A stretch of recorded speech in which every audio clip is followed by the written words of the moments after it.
نو دا وسوسې ډېر خطرناک شي.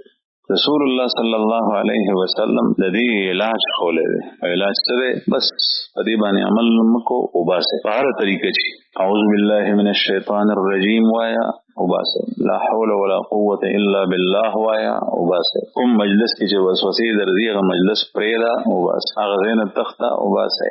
په دې سره وځي په هغې باندې عمل مکو. دا غي تعلق د جبه سره دی، په جبه الفاظ مراوله. دا غي تعلق د عمل سره دی، لا صحبو سره دی، هغه په لا صحبو مسره دی. بل کار کې ځان مصروف کا چې ماغه په بل سیس کې مشغول شي، هغه ذهن نو باس. دا غي تذکره چا سره مکو کچریتا غشوکو کو شبهات راځي. دا غي ته پوس شروع کې د استاد نه، د عالم نه، د مفتی نه، د خپل مرشد نه، د خپل شیخ نه، دې سره باغ نورم سیوا کی دغه چې ته روباسي ته پرې دینا.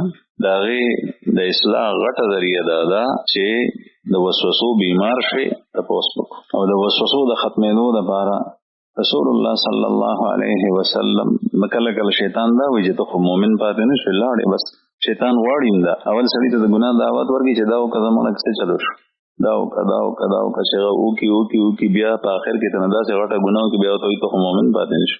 دغه څه په وسوسو کې مو حالانکه وسوسو سره سره د ایمان نه نوزي او دا د شیطان غلطه فتوا ده. شیطان ډیر چالاک دی، هغه ته وایي چې ته مشرک شي، کافر شي. بیا د سره فکر وي غم. نبی کریم صلی الله علیه وسلم ته یو کس ورته وایي چې سر زما په زړه کې مختلف قسم وسوسې راځي او د الله جل شانه مبارک رسول الله صلی الله علیه وسلم وته فرمایي اوس هغه سړی مطمئن کړي دا علاج دی ګوري چې دا وسوسې خوخه دا ته خوندر کوي. ته وی چې دغه مې راوسته هغه ته هرګز نه زدا نه غواړم، زه خو خپه کېږم، په قهر شم، غصه شم چې دا ولې زما ذهن ته مضغوط راځي.